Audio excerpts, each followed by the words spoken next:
Hey, welcome back, geniuses. I was just on a real nice bushwalk. And if you've been following my content, you know I love to share my thoughts on human intelligence versus artificial intelligence. I like talking about human behavior and the nervous system, health and wealth, and my cultural and spiritual beliefs.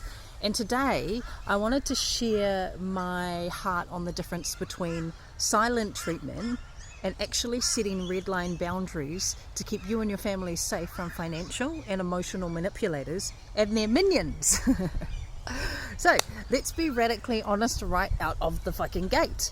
If you are out here moving with purpose, building wealth, and speaking your truth, you are going to attract parasites. It's a literal law of nature.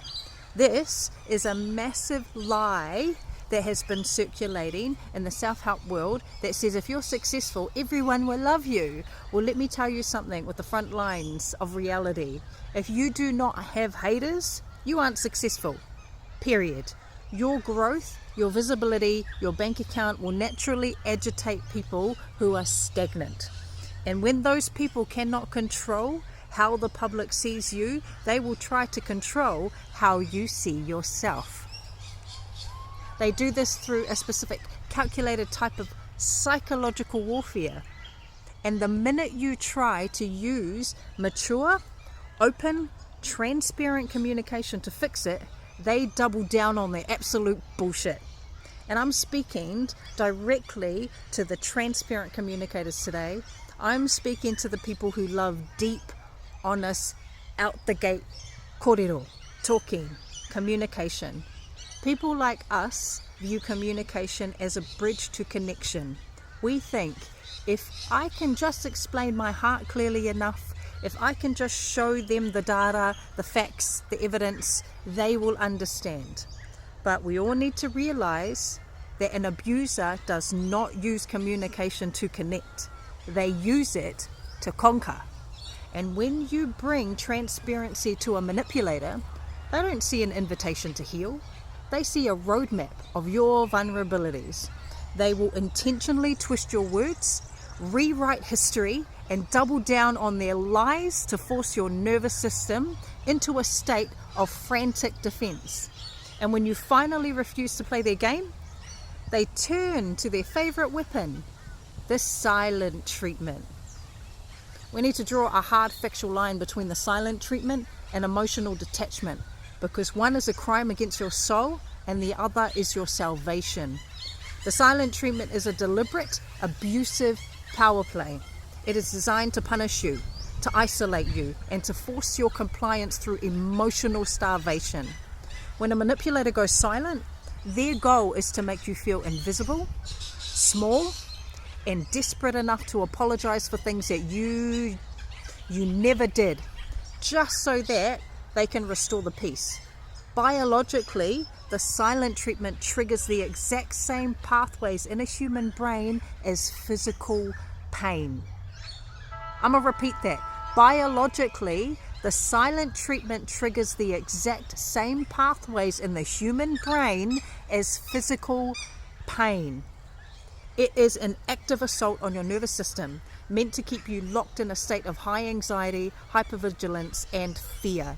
And holy shit, have I felt that. Having Graves' disease, autoimmune disease, over a decade. I know what it feels like. But when you choose to detach, when you set a red line boundary, and you cut off that contact, this is not silent treatment. This is holy preservation of your life force. Detachment from an abuser is regulated, intentional, and sovereign boundary designed to protect your peace, your sanity, your children, and your assets from financial and emotional predators. You are not staying silent to punish them. You are staying silent because you finally realize that your words hold immense value and you refuse to cast your pearls before swine.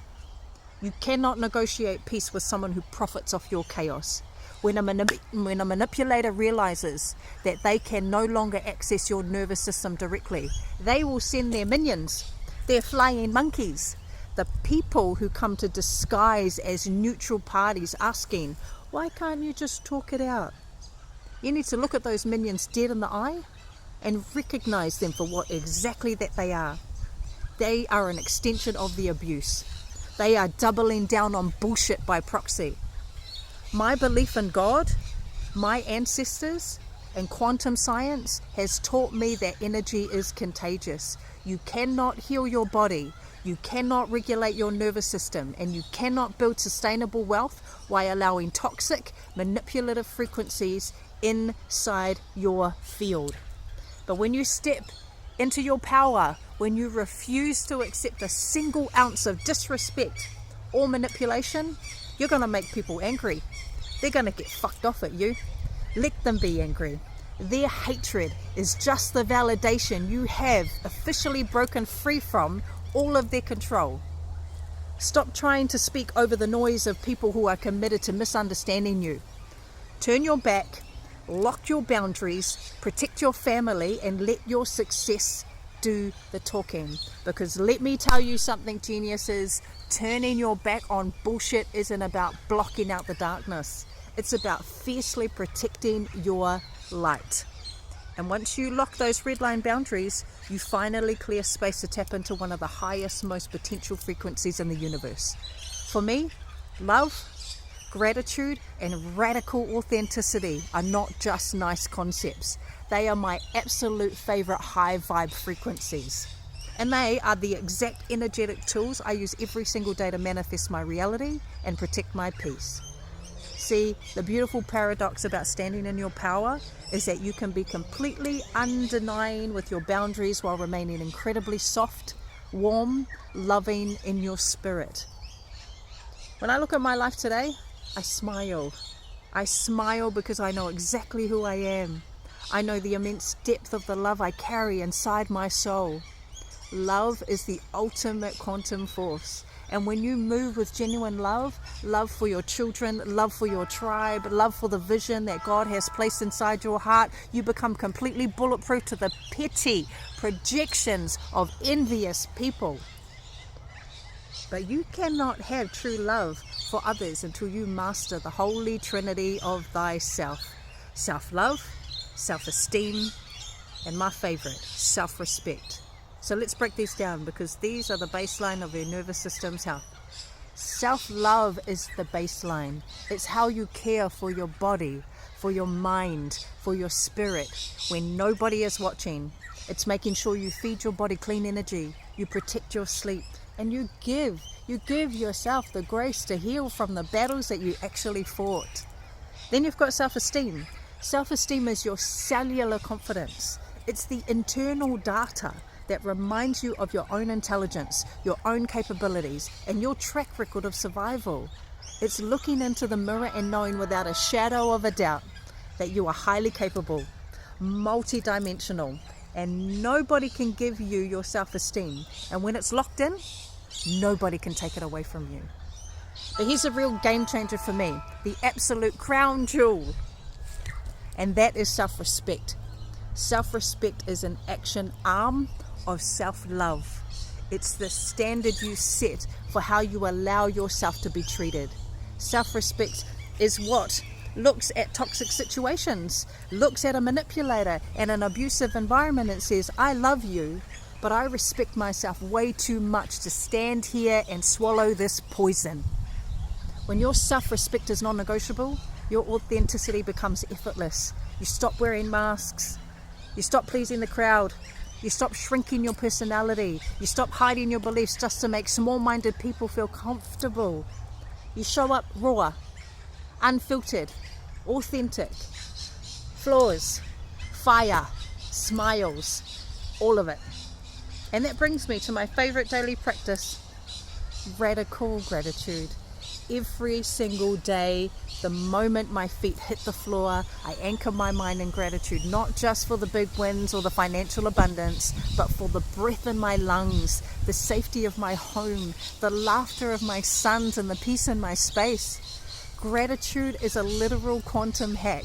When you enter a space of true, deep thanksgiving, you instantly shift your brainwaves into perfect coherence. You tell the universe that you are already abundant, and by the law of attraction, more abundance must flow to you. It completely starves out frequency of fear, of lack, of anxiety. So yes, I am fierce. Yes, I am unapologetic. And yes, my boundaries are made of steel. But my heart is wide open. I live my life in a beautiful high vibe frequency of warmth, joy, deep connection with the people who actually earned a place in my circle. I choose to smile through the lessons. I choose to laugh through the journey. And I choose to radiate my life my ancestors poured down to me to give to you. Never let the coldness of the world freeze the warmth in your soul.